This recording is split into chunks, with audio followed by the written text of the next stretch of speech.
Good morning, afternoon, and evening to everyone who is joining us today. It's directly 1/2 the hour, at least in Berlin, it's 11:30, and we will wait for another 2 or 3 minutes for everyone to join us as the audience and participants for today's event. I see the numbers rising. It's very good to see you today. We're very happy to have such a big interest in the topic that we are going to discuss.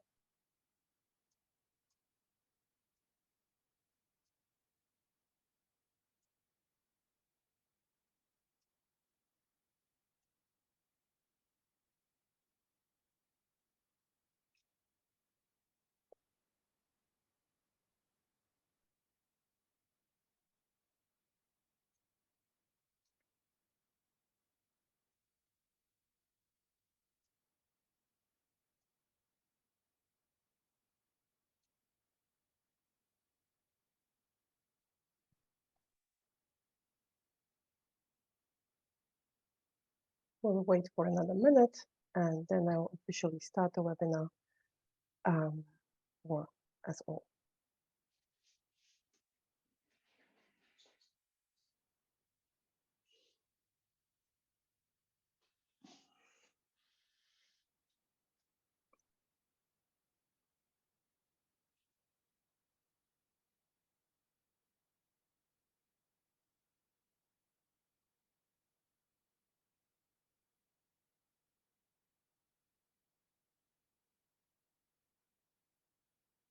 As we're waiting for everyone to join us, I will officially start the webinar now and would like to say good morning, afternoon, and evening to everyone who is joining us today. My name is Lydia Voitel, and I am the project lead for the International Network of Energy Transition Think Tanks, or the INETTT, and I work at Agora Energiewende. The INETTT network gathers independent, non-profit think tanks specializing in clean energy transition from all over the world. This is where we are. You can have a look. As you see, we are geographically quite widespread, and we are cooperating to make sure that the transition is fair, just, and as quick as possible given the circumstances.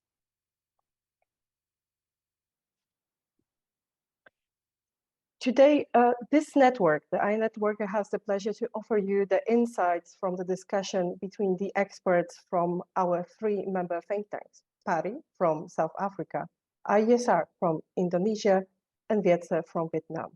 And we will focus today on the state of planning and implementation of the just energy transition partnerships in their home countries. This webinar will be moderated by my colleague from Agora Energiewende, Na. And Na specializes in the topics of climate protection, coal phase out, and just transition. I will shortly hand over to her. However, before I do, I would like to inform you that this webinar will be recorded and made available together with the presentations at the INETTT website and other possible platforms. Here, I would like to also thank Vishanti Arumugam from PARI for her support on the technical side of the preparations of the webinar. And with that, I would like to wish you an interesting event, and I hand over to Na. Na, you have the screen. Thank you very much, Lydia. Also, a warm welcome from my side to the webinar Between Vision and Reality, Navigating the Just Energy Transition Partnerships in South Africa, Indonesia, and Vietnam. In the next 1.5 hours, we will dive deeper into the status quo of the Just Energy Transition Partnership, also known as the JETP, and we will start with inputs from South Africa, Indonesia, and Vietnam, and we will discuss challenges along the way of the JETPs in the respective countries, and the session will end with a short Q&A part open for questions from you, our audience, in the chat, so please feel free if you have questions to raise them in the chat box throughout the session, and we will try to answer them in the end. As Lydia mentioned, all materials will be provided after the event on the INETTT webpage. Before we jump into the individual input of each country, I would like to give you a brief overview on the JETP. So the JETPs currently implemented in South Africa, Indonesia, and Vietnam have benefited from strong political support and attracted wide public and media attention. They are a lighthouse project for multilateral cooperation in favor of the energy transition established between developed and emerging economies. They are political and financial partnerships meant to support heavily coal-dependent emerging economies to transform their energy system in line with their net zero emission commitment.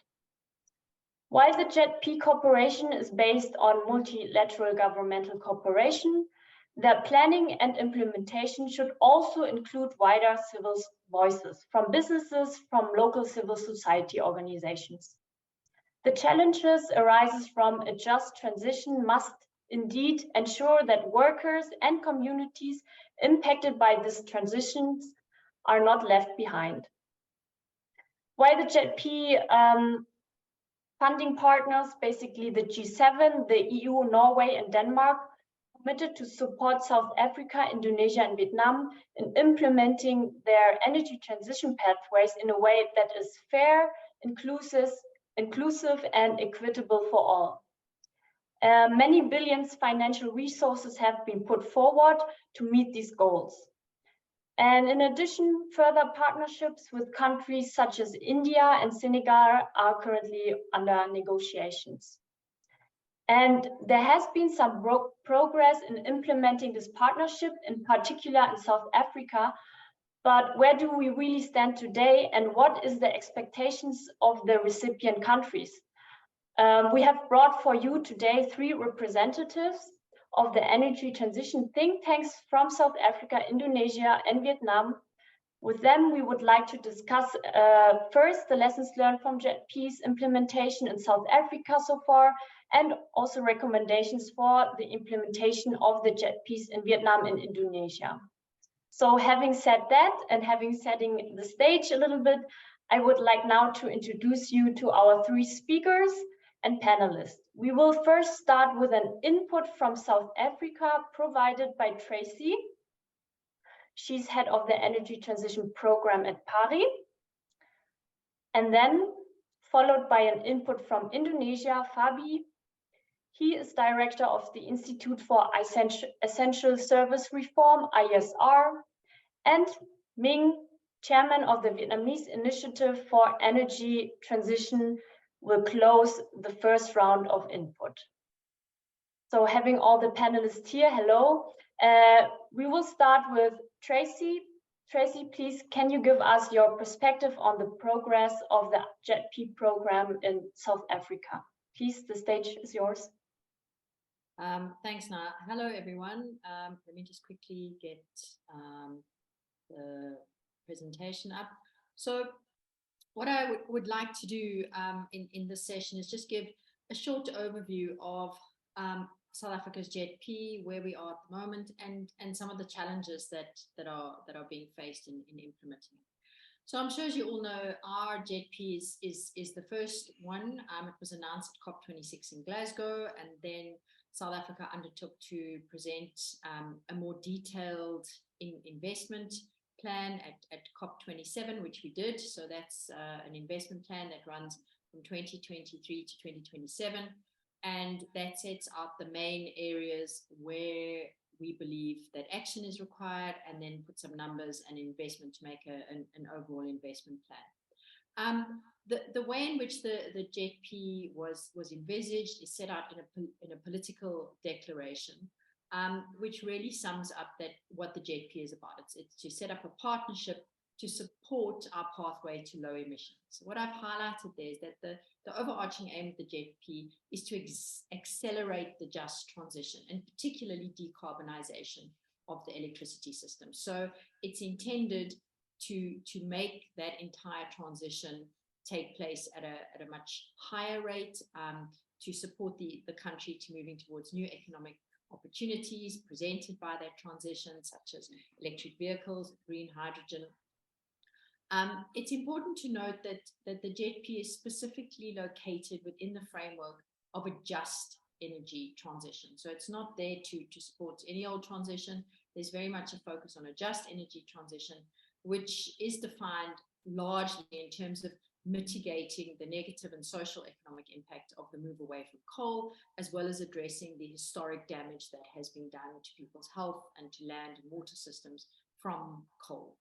So the funding commitments made in terms of the JETP are linked to the decommissioning of coal plants. So the overarching idea is that the quicker that South Africa decommissions its coal plants and moves to renewables, that then unlocks the funding that is available. The initial commitment for funding was $8.5 billion. And I think we can contextualize that within the overall investment plan of that JET investment plan that was presented at COP27, which is for the first 5 years, of $98 billion. So it is actually a very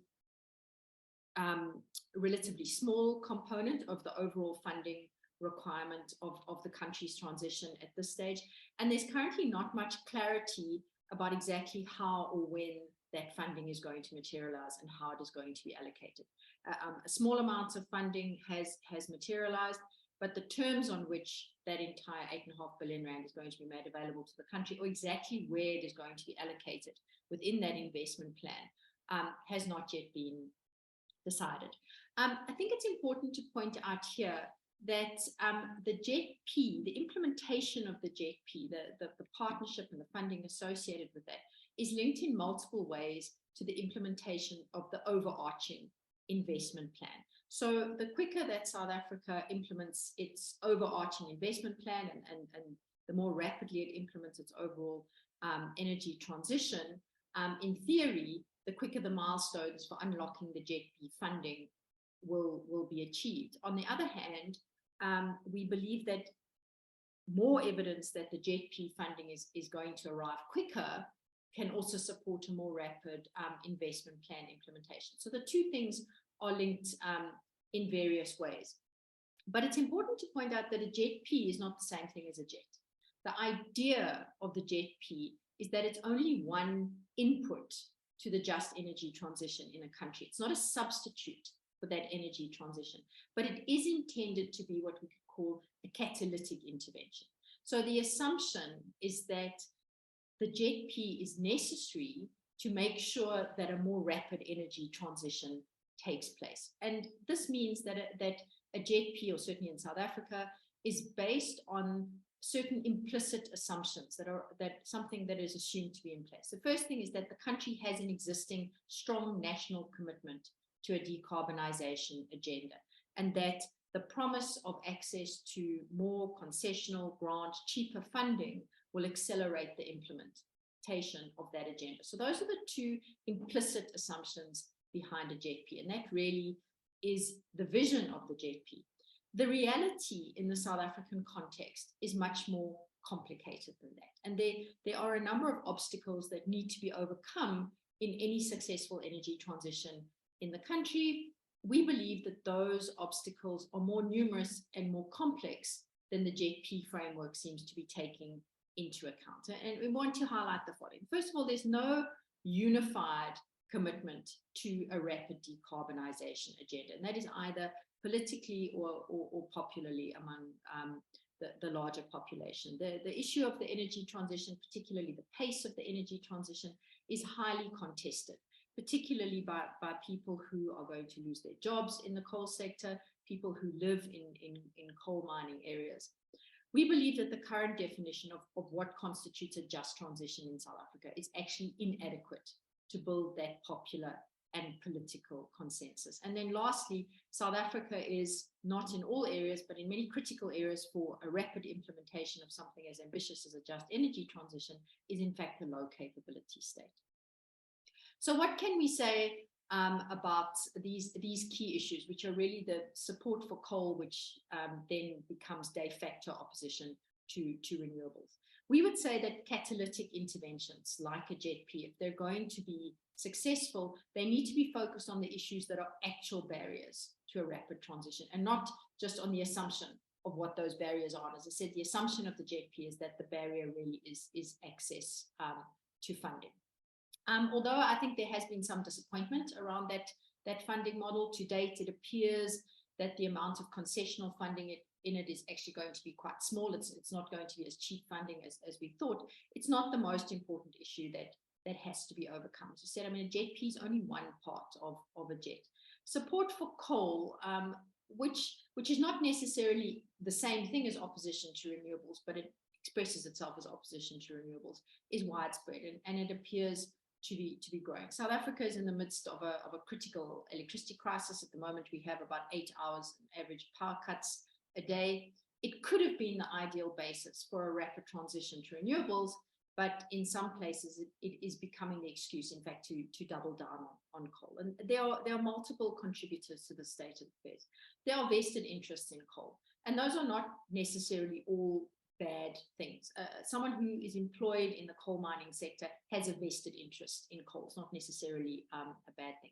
There's a large amount of misinformation in the country on the efficacy of renewables and the reasons for why our coal power plants are doing so badly. I think that probably the energy transition is the area where there's more misinformation around the world than anywhere else. Importantly, I believe that the current definition of a just transition, which is primarily focused on how we deal with the negative impact of the move away from coal on affected communities, means little for the vast majority of people in South Africa who don't work in the coal value chain and who don't live in coal mining areas.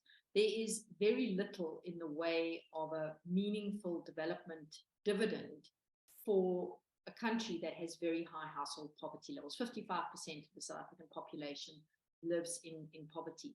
The unjustness of the energy system is currently felt by most South Africans in the ability to access affordable electricity. But universal affordable access to electricity is not a focus of the JETP. And as a result, there's little alignment between the interests of the JETP, what they want to achieve, and the self-identified interests of the majority of South Africans. And in this context, it's hard to see how a relatively small amount of not really concessional funding is going to be the catalyst that is going to leverage a more rapid transition, because it doesn't really address any of the most important underlying challenges. So now what? In theory, we would say, I mean, a multilateral just energy transition partnership, a JETP, is an excellent idea.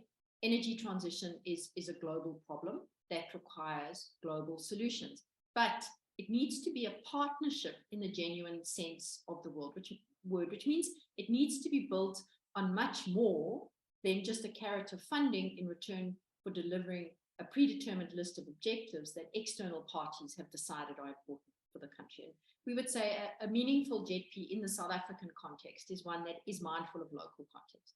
I don't think we can say that what makes a good JETP in one country can simply be cut and paste into a JETP in another. It needs to reflect the priorities of people in the partner country and their aspirations and definitions of a better life. A meaningful JETP has the long-term goal of creating an alignment of interest across all stakeholders around a rapid decarbonization strategy. And this means that we need to have an equitable transition dividend that is going to benefit everyone in the country. And finally, I think a successful JETP is one that's committed to co-creation in problem definition and problem solving, which in the South African case includes the capability of the state. I think I'm pretty sure my time's up, so I'm going to stop. Thank you. Thank you very much, Tracy. Thanks for your insightful overview of the status of South Africa. Now I would like to give the floor directly to Fabby on how the progress in Indonesia has been so far. Fabby, and I would like to hand over to you now. Thank you, Nga, and good morning, good afternoon to all colleagues participants in this event. My name is Fabby Tumiwa, and I'm the Executive Director of Institute for Essential Services and Reform, a think tank based in Jakarta, Indonesia. And IESR has been very active on the JETP in Indonesia since the beginning. So as Tracy mentioned, I think there's a quite different context of JETP in each country. If you look at Indonesia, South Africa, and Vietnam.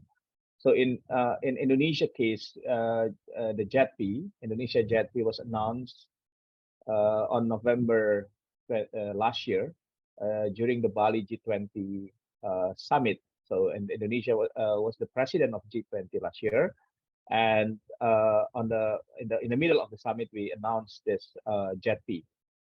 So the JETP, I think one of the key elements in the JETP is the objective to accelerate energy transition, and that's what has written in the joint statement. So to accelerate energy transition, and in order to do so, there is a financial commitment of $20 billion. That of that $10 billion come from IPG, International Partners Group, which is basically G7 country plus Norway and EU. And the other $10 billion come from G funds member. And this funding, based on the statement, will be disbursed over the next 2 to 5 years periods.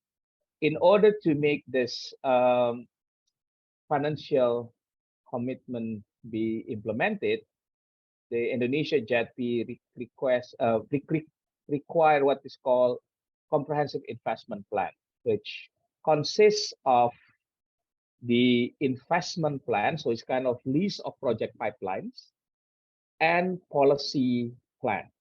Yeah, so this is two elements that has to be in the comprehensive investment plan.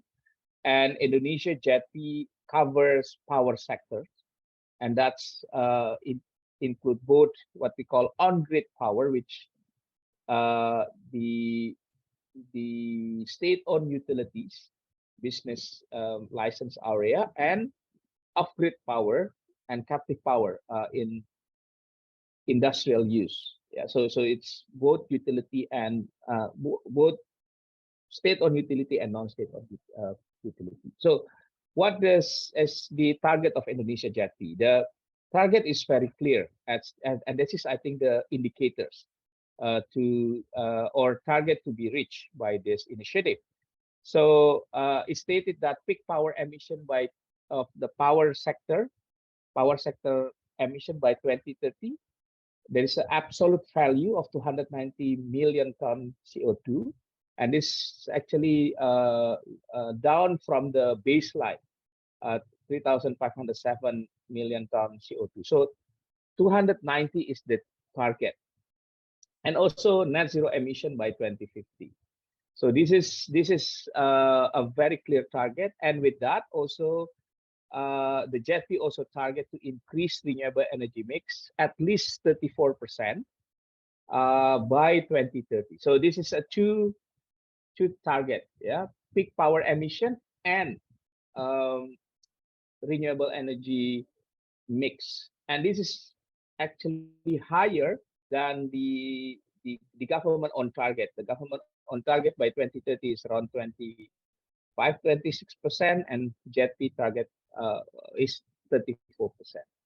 So what will be in this investment plan? So first is the early retirement of the coal plants, so based on the target, and also there is restriction of the development of new coal plants, especially captive coal-fired power plants. And before JETP announced, the government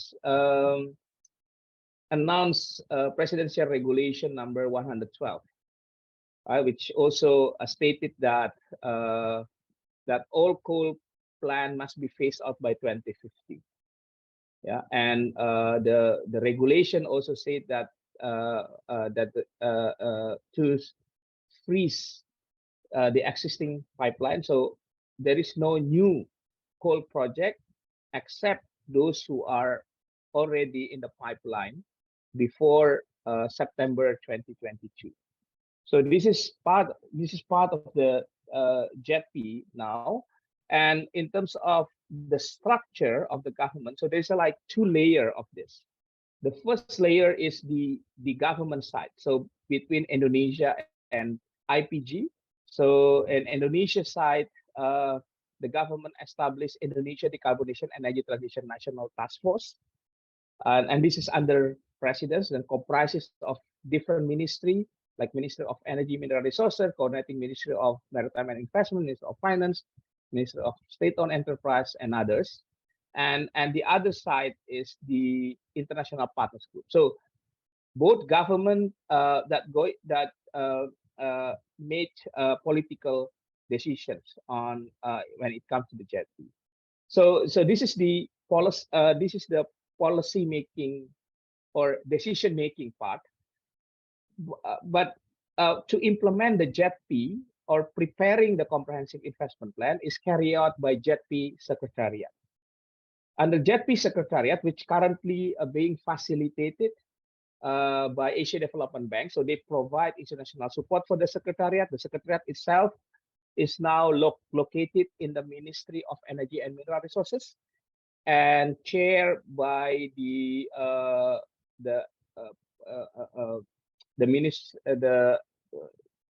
advisor to the coordinating minister of Maritime and Investment, and a number of staff. And under the JETP Secretariat, there's actually 4 working groups. So the 4 working groups are the technical working groups that the main duty is to prepare energy transition strategy, the energy transition pathways that now is led by IEA, International Energy Agency, and the member including World Bank, and also IESR is part of that technical working group, as well as Rocky Mountain Institute. And also there's a resource institution, in this case, Minister of Energy, Mineral Resources, PLN, Minister of Industry, and those are government and state-owned enterprise that we are going to consult when we develop this strategy. The second task force or working group is policy working group, with the main task is to develop policy recommendation for decarbonization and meeting this JETP goal. It's led by the World Bank now, and the member is including IEA, UK PARI project, USAID SINAR, and also there's some resource institution. The third one is financing working group that the main task is to propose structure and facilitate funding effort later on. It's now led by Asia Development Bank, with the member include Climate Policy Initiative, GFunds, and the World Bank. And they also have a resource institutions as Minister of Finance, PTSMI, which is the Government Financial Institution, National Development Planning Agency, and Indonesia Chamber of Commerce. And the other one is, the last one is Just Transition Working Group that define ESG principle in the mitigating JETP risk, as well as to propose the Just Transition Program under the JETP. Right now, it's led by UNDP, actually, and there's a member including, well, it's not really update, but that's include like GIZ, World Bank, Asia Development Bank, and a number of and ILO, I think. So that's the composition of the working group. So the plan for comprehensive investment plan, we have to produce this comprehensive investment plan by August. So the working group has just started this month, including today, I think, the kickoff of the working group policies. But the technical working group has started 2 weeks before. So this is actually the challenge. I mean, so JETP target is to meet the challenge, but meeting that target is actually not easy, because it has one of the key elements to meet that target. It's actually a coal phase out, and based on initial calculations that at least to meet that target, it's required around between 8.5 gigawatt of coal plant that need to be retired before 2030. But so far, the state-owned utilities, PLN, only commit to stop the operation around 6 gigawatt. Yeah. So to meet this additional, so we have to find, and there is a possibility also to cancel of the number of project in the pipeline, which is this IPP project. And based on IESR estimates, it's around 3 gigawatt of 13.8 gigawatt, which are viable for the cancellation. Also, we need to include the captive power and private power utilities. And but the challenge is to get the owners to agree on early retirement before 2030. So this is quite challenging. And also, as I mentioned, that to meet the 34% renewable energy mix by 2030, it required that to build more than 30 gigawatt, less than a year. So around 4 gigawatt of renewable must be built. So it is a factor of 8 from the previous level. So this is a number of challenges. The other thing which also very important is defining the just transition in Indonesia context. There is no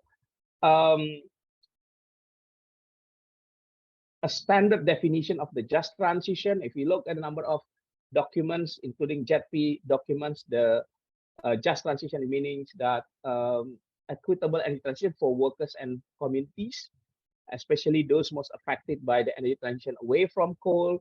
There is a World Bank Safe Act documents that also has covered a number of just transition means. NGO coalition called Bersihkan Indonesia, looking from the recovery perspective, from the different costs of impact of coal. But IESR also has done a number of studies, and according to us, the just transition in Indonesia context is actually around workers, labor, and also economic transition. So it's not just simply about labor, but also economic transition in the coal producing region, which is going to be impacted when Indonesia reduce coal demand, as well as phase out coal by 2050. So this is still has not yet settled, and I think in the next 3 months there will be interesting process to define what the just transition program actually in the under JETP. Thank you. Thank you, Fabby, for your very, very insightful and very detailed current status on Indonesia. Now going to our last input, now I would like to hand over to Minh, who will share the current status in Vietnam. Please, Minh, the floor is yours. Thank you. Thank you for attending this webinar, and thank you for organizing it. My name is Minh. I am chairman of the Vietnam Initiative for Energy Transition. And next slide, I will talk about the Vietnam JETP deal. So as you know, it was quite a quick negotiation, ended on December 14. And the deal is for developed countries. They will mobilize 15.5 billion, half public, half private, but I think more than half should be private. And on Vietnam side, well, let's align the power sector development with the net zero pledge. Next slide. In more detail of the deal. So the G7 plus countries, it will mostly be loans. So finally, the Vietnam government agreed that it cannot be all grants, but loans at more attractive terms than private capital markets, which is business as usual for development organizations, I guess. It should be. And the private sector is at least 7.75 billion. So the political declaration says that the private sector could be more or must be more than 7.75. And Vietnam has 3 quantified objectives along with the more general political objectives to reduce power sector CO2 emissions sooner and at a lower peak, to limit the coal power, and to increase the share of renewable energy in the power sector. So it's a very power sector oriented. Next slide. Let's check this in more detail. So this graph I made from an existing country platform on energy. So JETP is not the first country platform on energy for Vietnam. There is already one. Therefore, it's on a different ministry. It's with the Ministry of Industry and Trade, while JETP is with the country platform for climate with the Ministry of Natural Resources and Environment. So there is already some coordination and sharing about how much support goes to Vietnam for energy. And if we look at the size of the JETP package compared to what has been going on previously, we can say, yes, the JETP is a more ambitious pledge. So at least we are ensured that this condition for success is met. JETP is a more ambitious pledge than what has been going on. Next slide. On the private sector, so that's trade statistics for indirect investment in Vietnam electricity supply sectors in the past. So the pledge is over 7.75 billion per year. No, over 3 to 5 years. And we see that in the past, in some years, it has been over 7.75 billion in just 1 year. So the pledge for the private capital, it's not so ambitious, but it's very feasible. I mean, that's how much money has been going in actually in the building coal power plants in the past in Vietnam. Each bar, it's one coal power plant, basically, invested from abroad. And now, because we need even, we keep building electricity, and renewable energy will be even more capital intensive. So the private goal, it's not so ambitious in my view. Next slide. Let's switch to a Vietnamese. So Vietnam has 3 goals: the coal cap, CO2 emission, and we'll see. So the coal cap goal, 30.2 gigawatt instead of 37. Well, I would say that's quite likely to reach it, because we don't have enough investors to build 37. Actually, we have enough investors to build 30.2 gigawatt. So it's not really an ambitious goal, but it's a political deal, because it's important for Vietnam that projects that have been authorized, and when Vietnam authorizes foreign investors, the foreign government is involved too. So it's good to have a political deal where the foreign governments will not make a fuss if Vietnam stop authorizing these investments. Next slide. We pledge to get 37% of renewable energy in 2030. So that's how much percentage of electricity of Vietnam is carbon free. You see, in the past, it goes up and down. It depends on mostly on the water availability. In last year, we were already at 47%. So the challenge is to stay at this level, which means we must build as much renewable electricity as coal electricity. And that's in terms of production, not in terms of capacity. So it's challenging, but at least we have done it once. We have done it last year. Next slide. And finally, the pledge to peak power sector emissions in 2030. Well, okay, that's really challenging. That's what we really want. And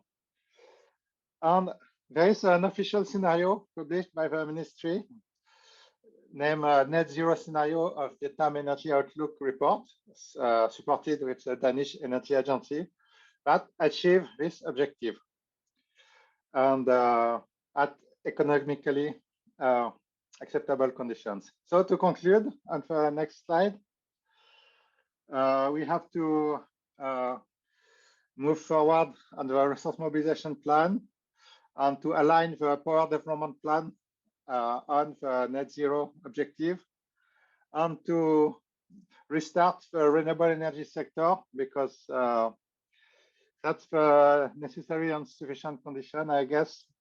The renewable energy sector has been booming in Vietnam. Then for 2 years, it has been frozen. And now the JETP will be a political agreement to restart and kick it back in motion. So the real conclusion summary next. There is the JETP Vietnam, it takes place in a strong cooperation momentum. There is already a energy country platform. It proposed to give loans. Well, the Vietnam government didn't want it in the negotiation. They accepted it. But in the end, the government of Vietnam doesn't take on lots of loans from abroad, because it's very risky to take on public loans from abroad. On the private sector, yes, it's plausible, but a big share of the power sector investment comes from G7 plus country. So if you want to see the JETP deal from economic perspective or business, the deal is you reopen your private market for renewable energy, and we will invest in it. So I think that's a plausible deal. But only a share will come from G7, because another share comes from China, another share comes from Korea, and Taiwan, and Singapore, Thailand, Indonesia, Philippines. And how to do it? Well, it's quite known how to do it. The laws and the decrees are already in the pipelines. So in my view, JETP Vietnam is maybe the most promising of the three. Thank you. Thank you very much, Minh, for your input here as well from Vietnam. Now that we have heard inputs from each country and get an overview on how they stand regarding the JETP, I would like to discuss some challenges with the speakers to touch upon, or the speakers who touched upon before some challenges, by starting the discussion and asking how is just defined in the context of the just energy transition in your country, and do you believe that this is appropriate in your national context? Here again, let us start with Tracy, South Africa, then Fabby in Indonesia, and then Minh in Vietnam. So please, Tracy. Thank you. I think as I highlighted in the presentation, I don't know that the definition of the just transition really is that appropriate in the South African context. It's not that it's inappropriate, but more that it's inadequate, in that it doesn't cover everything that people are thinking for about the benefit from an energy transition. And I think that there's a difference there in perceptions in the global north and in the global south, in a high poverty country. You know, I often find that the assumption in the global north is that the prospect of mitigating climate change is, you know, a motivating factor for everyone. The bottom line is that if you are a very poor country, people live in dire poverty. They don't know when they're going to feed their children next. The prospect of, you know, mitigating climate change in 10 years' time doesn't really mean much, you know, considering the poverty implications in the short term. You know, and as I said, the main way in which the energy system, the unjustness of the energy system is felt by people is in their inability to access and to afford electricity. And I feel very strongly that we need to incorporate Sustainable Development Goal 7 into definitions of what constitutes a just transition in places like South Africa. Okay, thank you, Tracy. Fabby, your comment, please. Yes, as I mentioned in my presentation, there's no standard definition on the just transition, but we also, through a number of study, we in the context of Indonesia, that we look at the impact of the coal phase out, for instance, on the coal producing regions. I mean, a number of coal producing regions in Indonesia very dependent on the revenue from the coal, as well as the economic activities around the coal mining. So the JETP could result on the peaking of coal demand, and in the and by the 2050, we expected that the domestic coal demand as well for export will decline very steep, and that's create kind of issue for this coal producing regions that highly dependent on the economic activities result from the coal mining activities. So that's one. The second, also, it's the impact to the local economic activities as a result of coal plant closures. So it is about job creation, but also about economic transformation. But I think have to look from the energy access perspective, because although Indonesia almost reached 100% electricity access, but the quality of the access among region is very, very different. So that's actually the questions of whether we can use this JETP to increase quality energy access to the entire country. So people that live in the eastern part of Indonesia can enjoy quality and reliable electricity, similar as people who living in Java, for instance, which is the island that very, very advanced. Also, in terms of the impact on the investment, this is the money, about $20 billion going to be invested. Who's going to benefit from this investment?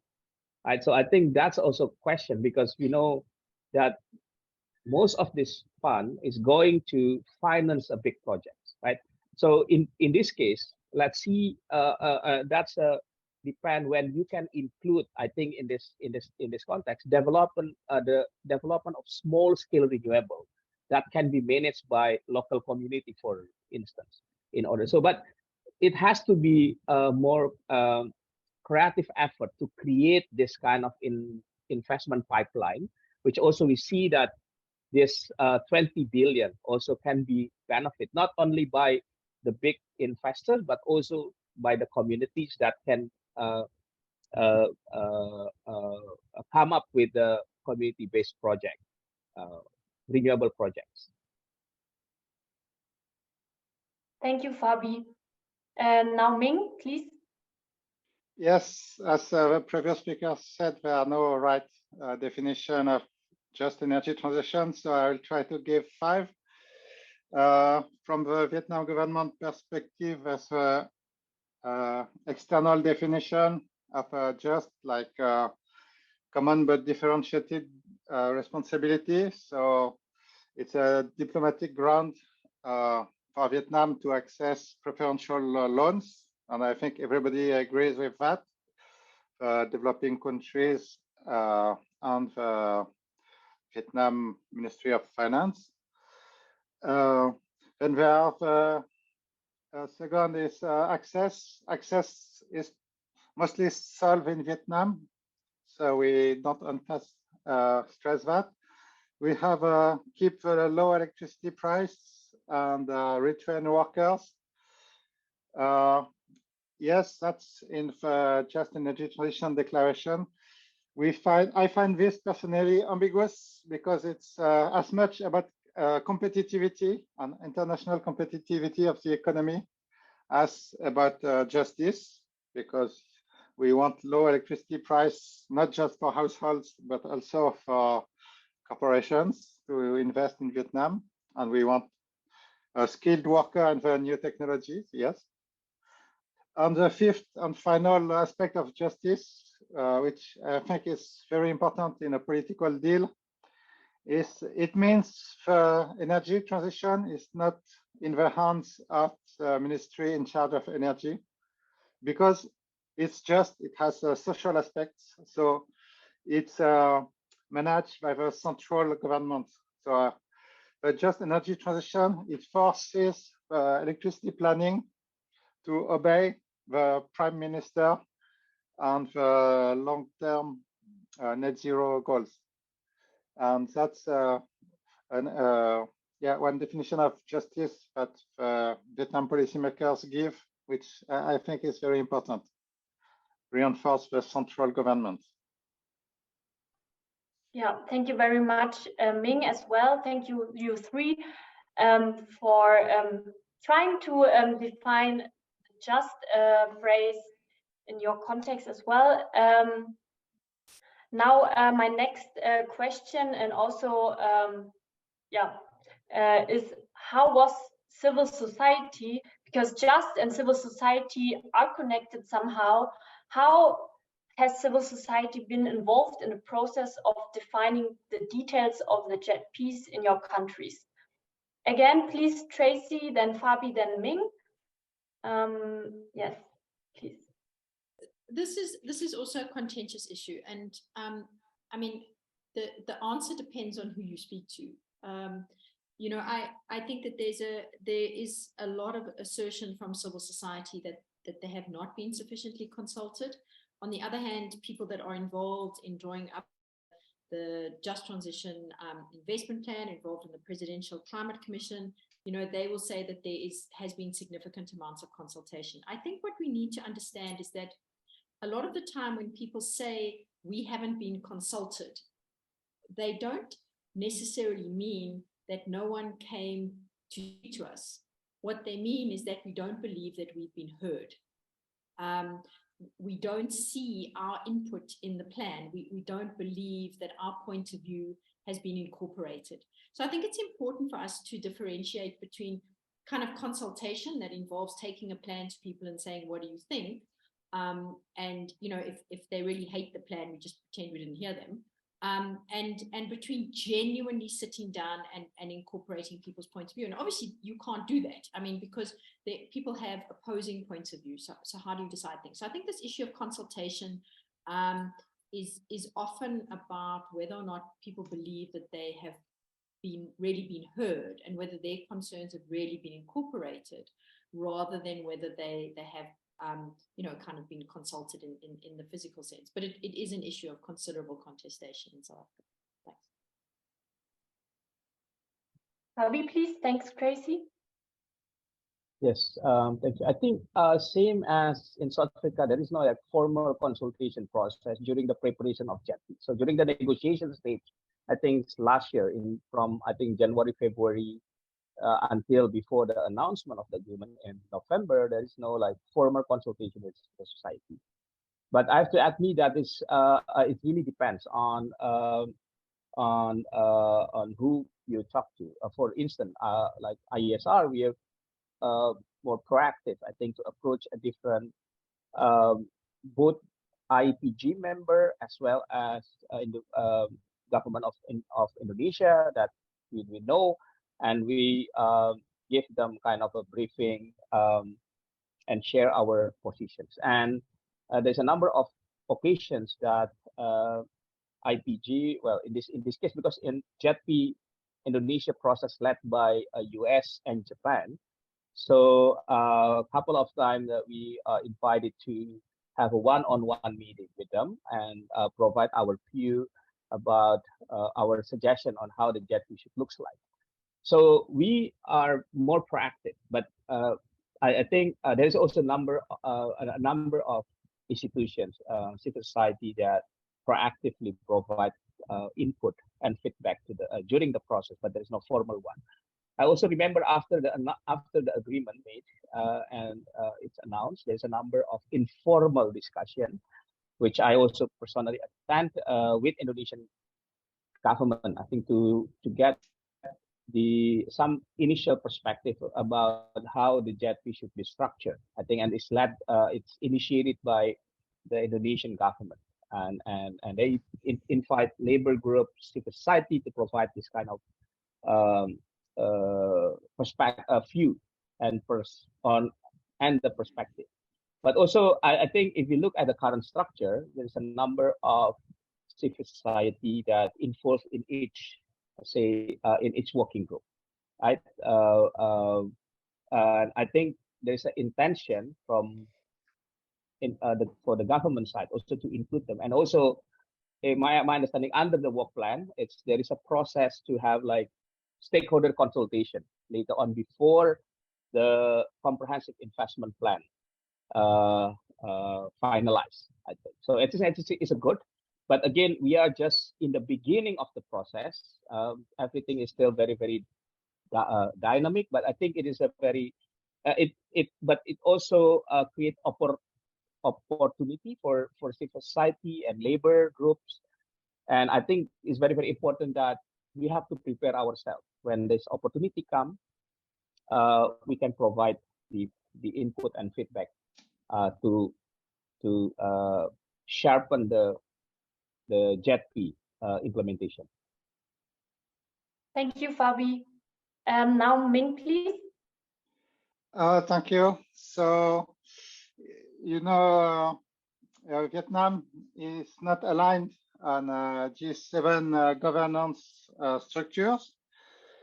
So the question of CSO is not a question, actually. The question is how are intellectuals involved in the planning process? And yes, there are formal consultations in the planning processes in Vietnam, but mostly it's the political game. You have to be either completely in or you are out. So it's not like the G7 countries where the CSO would come and criticize and plans. Okay, thank you very much, Minh. Thank you all three again. Yeah, as we hear from our speakers, the involvement of civil society was rather low, or at least not fully heard. You could phrase it maybe like that.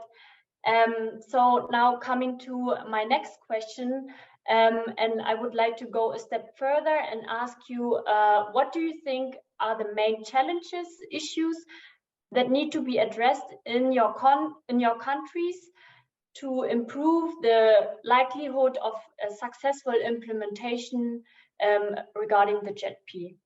Again, Tracy, Fabby, and Minh, please. Thank you. So I think, I mean, there are some issues around the nature of the funding from the JETP. Not much of it is grant funding. The questions are around how concessional that funding really is. But apart from that, I think the most important thing is to create an alignment of interests around an energy transition, so that we don't assume that there's an alignment of interest, but that we have an energy transition that is actually going to create, at the end of the day, an equitable energy system that is going to be the foundation for a more equitable and just economy and society, so that everybody has got a real vested interest in a successful and rapid implementation of an energy transition. I think that is the most important thing. That's what creates popular and political support for the energy transition. Yes, in Indonesia case, I think we see that the JETP has three important elements. First is that jumpstart of the renewables. I think it's very, very important as we need to align the JETP with the Paris Agreement target. So increasing renewables, I think is a good start. 34% mix is not sufficient, but I think it's a good start, and we'll see what and that's also related to the second element, which also financing. 20 billion is not sufficient. I think we need more than that, and based on our calculation, initially maybe we need even 4 or 5 times by 2030. So, but this is a good because this 20 billion can help to unlock capital to support the energy transition. And the third one, which I haven't mentioned, is which also under the there is included in the Declaration of Indonesia JETP, is to establish renewable energy industry. So I think we can use this money or investment to establish renewable energy industry in Indonesia, which currently at least there's a 2 potential. First is the energy storage battery, and the second one is actually solar manufacturing, which also will be very, very important technology to support energy transition in Indonesia.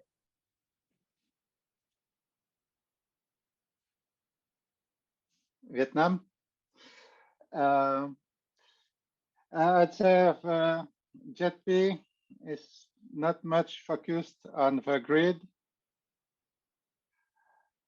which it should be, because the role of the public money is to develop infrastructure is necessary in order to allow renewable energy market.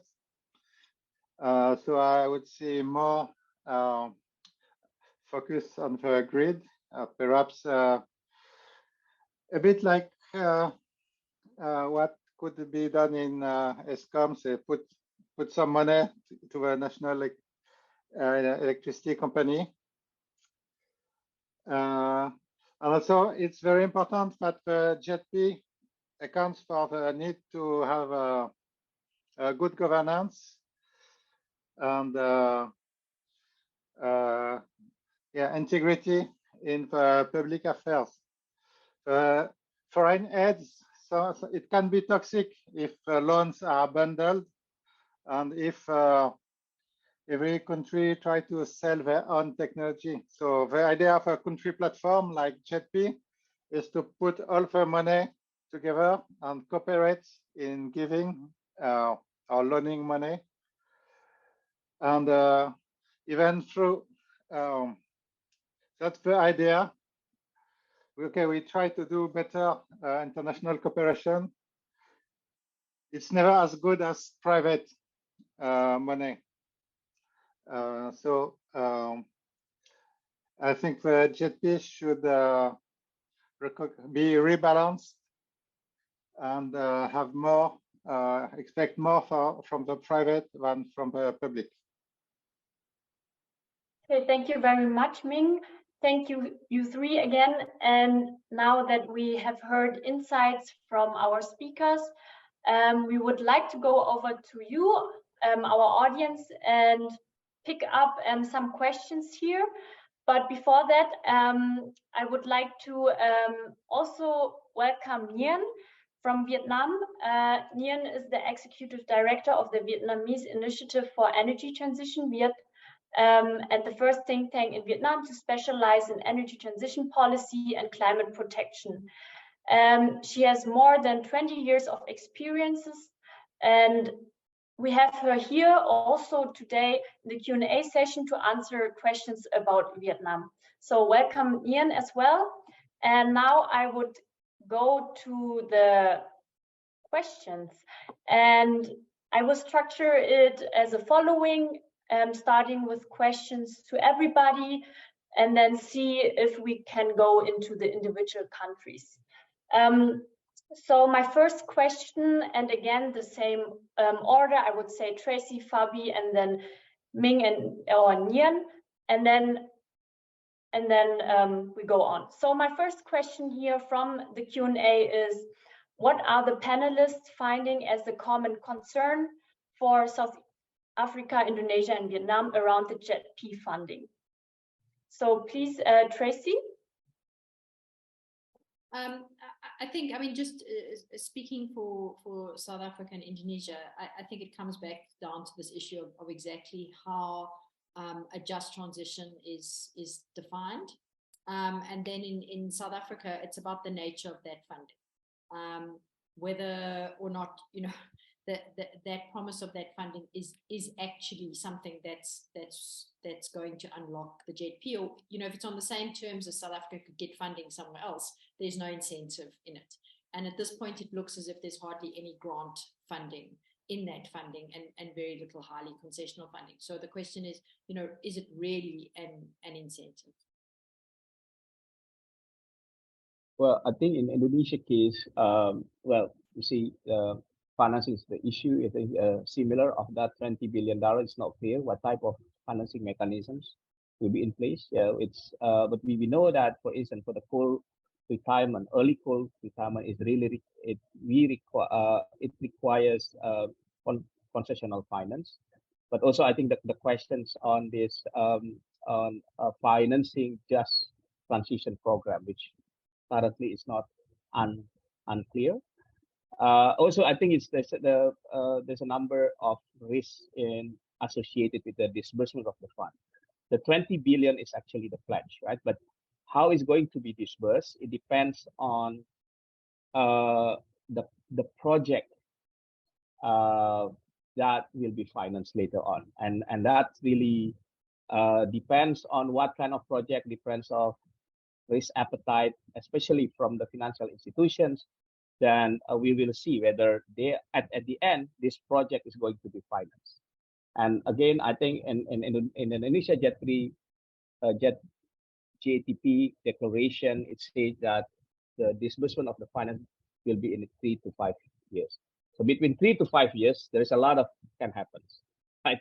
So actually, this financial commitment is not really certain at this moment. It's only on the paper, but I think it really depends on a number of conditionalities, right? Because at the end, from financial institution perspective, the project has to be bankable and generate sufficient return, and it has to be higher than the risk associated with that project. So there is a lot of element in play. So I think this is actually the challenge, right? But I hope that later on in Indonesia case, we can come up with a very nice comprehensive investment plan, including implementation of a number of reform that's going to be proposed, as well as regulation that needs to be in place to support rapid energy transition in the power sector. Thank you, Fabby. So, Nhien, please.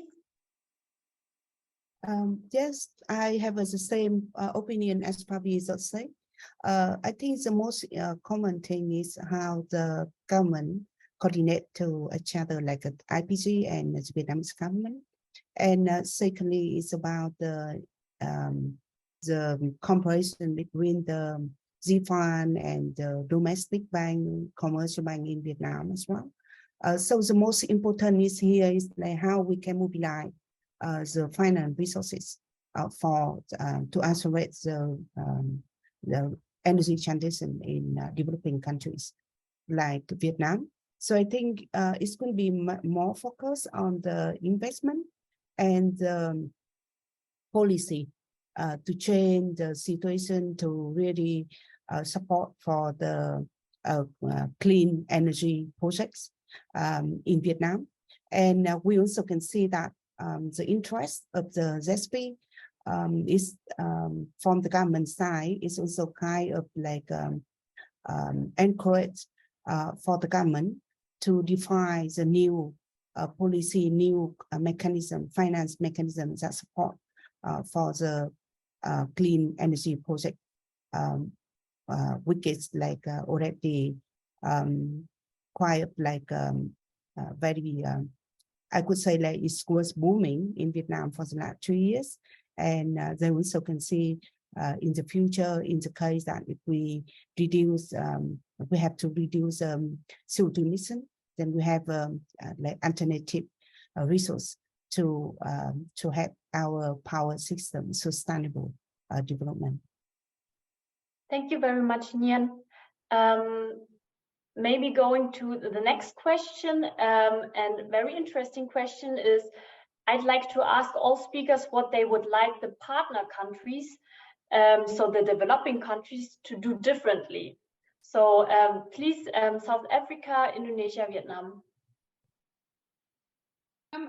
I think it would be important for the partner countries to focus, to create that alignment of interests between what it is that they want to see as an outcome of the energy transition and what is going to benefit the majority of South Africans. And I think that means dealing with the issue of affordable access to electricity. South Africa has an 87% household electrification rate, but the majority of households that are connected to the grid actually cannot afford to use enough electricity in order to improve their lives. So what we've seen in a study that we did in one area of South Africa, where there was a big solar farm that was built next to quite a remote and very poor area, is that there was a large level of unhappiness with that project in that community. And the source of that unhappiness was because people thought that because a power and electricity generation plant is being built right next door to their community, that they would benefit in the form of electricity and access to more and cheaper electricity. And they didn't. And I think that we need to understand that for a significant percentage of low-income households, the main benefit of an energy transition is actually being able to have access to electricity that they can afford. But energy poverty is not at all a major focus area of the JETPs. And even where it is a focus, the focus is much more on physical access to electricity rather than understanding what needs to be done to ensure that households can actually afford to use all this clean energy that is being generated, which they can then use to improve their lives. I think in Indonesia case, we know, I mean, like, this is not a free money, right? I mean, there is a interest behind it. But I think it's a good interest to help mitigate climate change, I think, and through the energy transition. So I think in the context of the partner group, I think we call for first, like, to ensure this money will flow.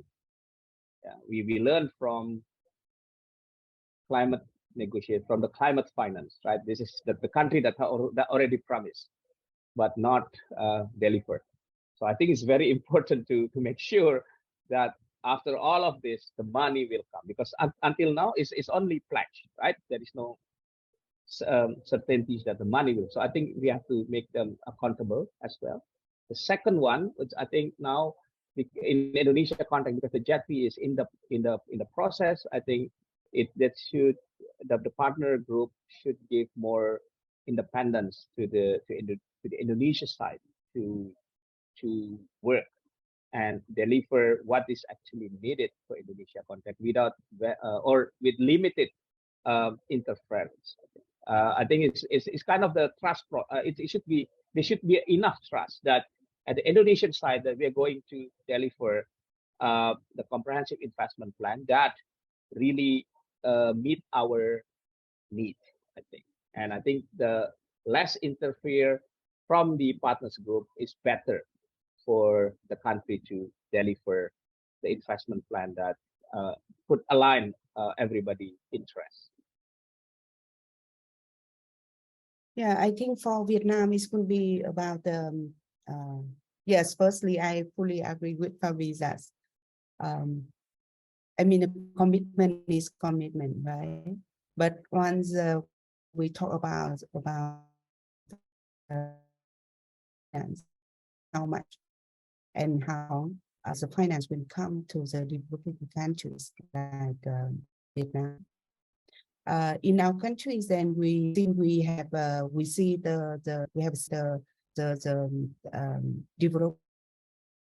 that there is some issue related to the kind of like the grid system. They have some problem, and then they need to have a kind of curtailment for the renewable energy.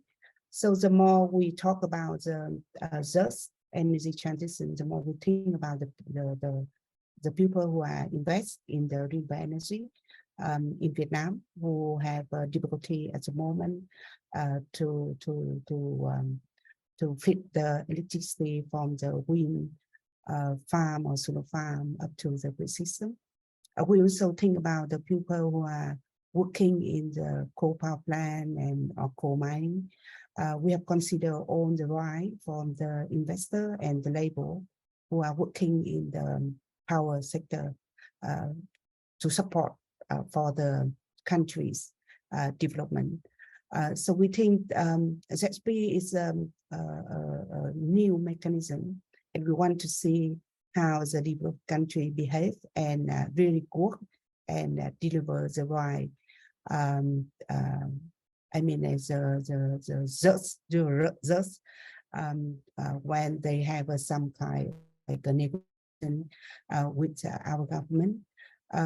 We think the action from the developing country is very important, not just only for the three countries like South Africa or Indonesia and Vietnam, but for the other developing countries who may be also want to go for the energy transition in the future. So the lesson learned from our three countries is also kind of the testing the real contribution from the developed country for this climate protection. Thank you very much, Nhien. So as Nhien mentioned, JETP being something new, the question, given the likely existing competing socio-economic / inequality challenges in these three countries, what do you see as some of the most urgent parallel socio-economic wins that JETPs could prioritize in your view? Yeah, I mean, I keep saying the same thing over and over again about energy poverty. But I do think that prioritizing energy poverty. Look, we can't prioritize addressing energy poverty in South Africa until we address our energy supply crisis. You know, it's very difficult for even the most affordable electricity to leverage socio-economic development if you actually don't have it. So it is a real priority for us to address our short-term electricity supply constraints.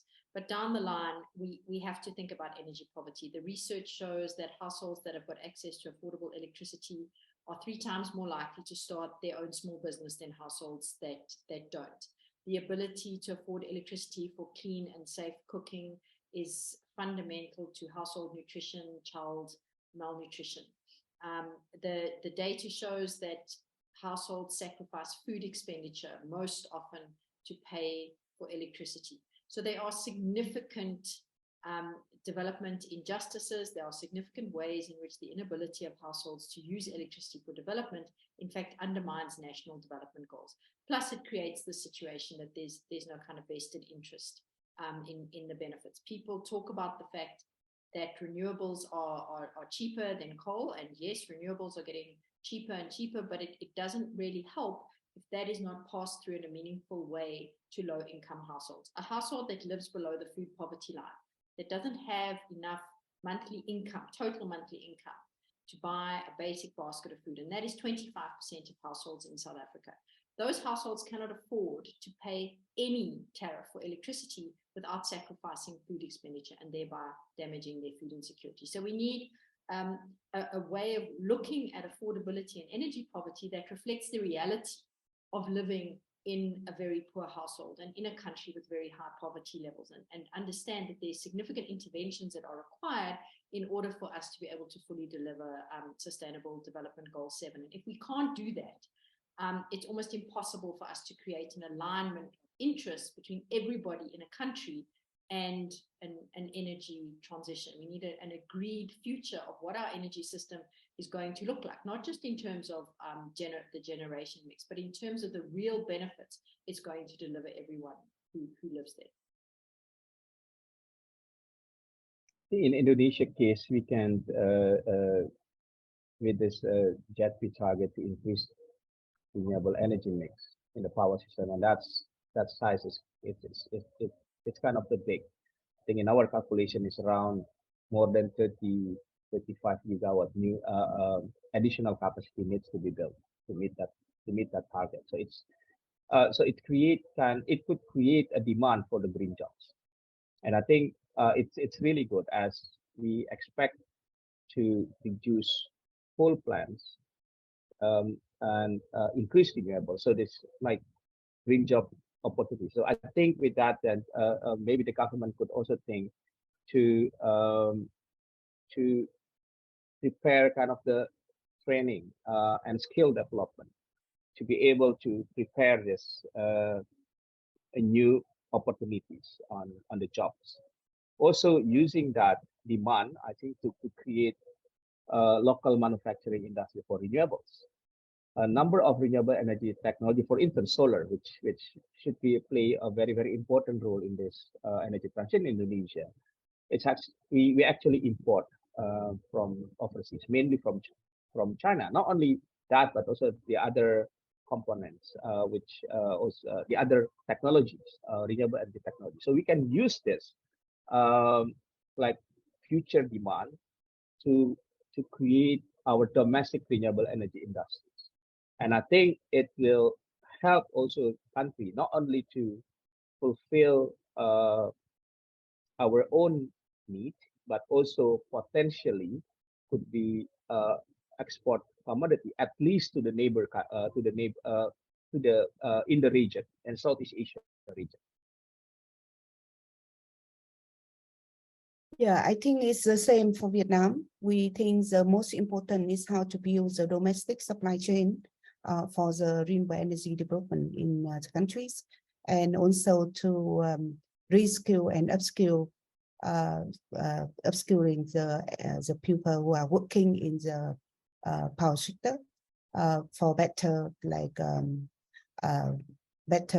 adapt the new situation, and also giving the better future for the people who are working in the power sector and the new generation as well. Thank you, Nhien. Now I would like to go to individual questions very quickly. Please, speakers or panelists, please also keep it pretty short. But for Tracy, do you think South Africa's current fiscal framework, where public expenditure is dwindling in favor of interest of debt, is it just to take in even more debt? So Tracy, please. I think that's an empirical question. It depends. It depends on the benefits that are going to be delivered by the debt versus its cost. If you're going to take on debt, but you're going to have benefits that far outweigh the cost of that in economic development, job creation, equity, etc., then it's worth having the debt. If you aren't, then it's not. This is obviously a difficult question to answer in a low capability state because it assumes that the state can improve. But I think that's an empirical question that has to be decided on a case by case basis and not simply make a blanket statement about that. Okay, thank you. Now the next question to Fabby, Indonesia. Do you think Indonesia has sufficient regulation and policies to execute energy transition? You're muted. Yeah. In overall, no, it's not sufficient at this moment, but we have a number of regulation that enacted last year, which actually is a good. For instance, the presidential regulation 112 that I mentioned, that it's about renewable energy price, but also at the same time, it's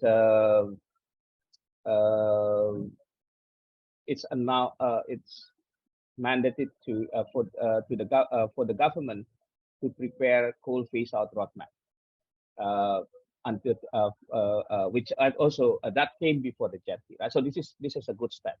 I also understand that our government are revising our national energy 2040 national energy policy, and hopefully it will be enacted this year. There's a preparation also to prepare to enact the net zero power sector roadmap, which by Minister of Energy and Mineral Resources, and there is a number of regulation in place. And also based on the recommendation of the JETP policy working group, I think there will be additional reform in the policy and regulation, as well as new policy and regulation. So I believe in the this year and next year, there will be a set of new regulation that could strengthen the energy transition, but not at this time. But it's going. It will be there in the next year, hopefully. Thank you, Fabby. And now the last question to Nhien. How is the regulation and policy in Vietnam to execute energy transition successfully? What is the key difference of JETP in developing countries such as Vietnam and the developed countries such as United States, Singapore? Yeah, I think actually from Vietnam, we have, I mean, the government already public or support for the renewable energy development in Vietnam since I think 10 years ago. And then it was booming from 2017 up to now.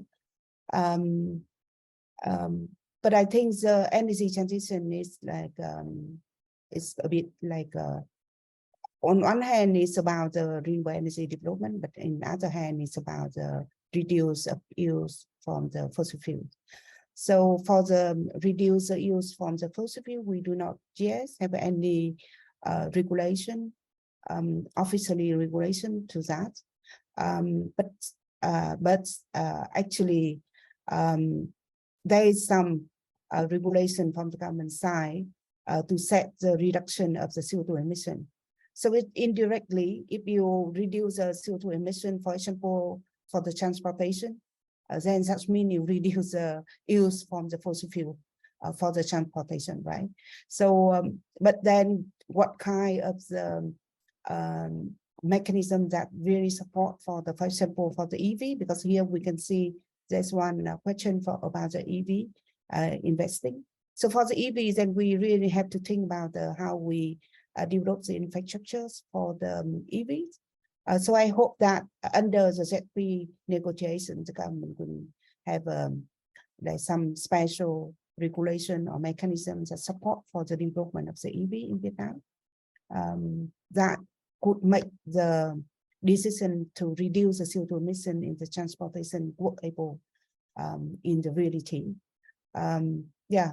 There's some server regulation need to support for the energy transition, but I think the most important is how the political will. If the government want and really want to do that and make the decision to follow that strategy, then I think it will work in Vietnam.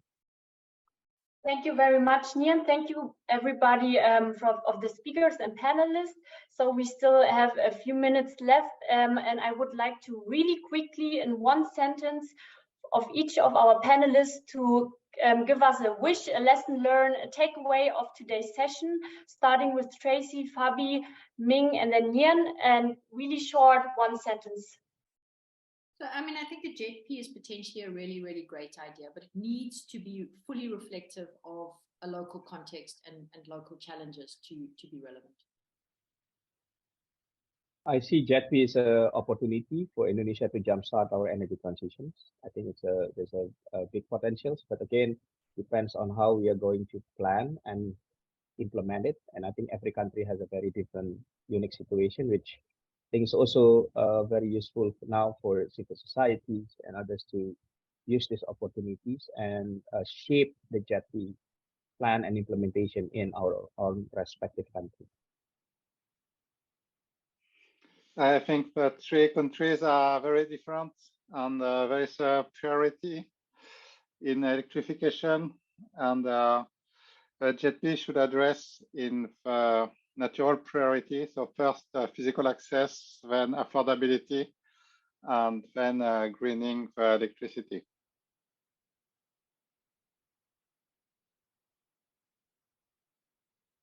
Yeah, I think ZP is really a new mechanism.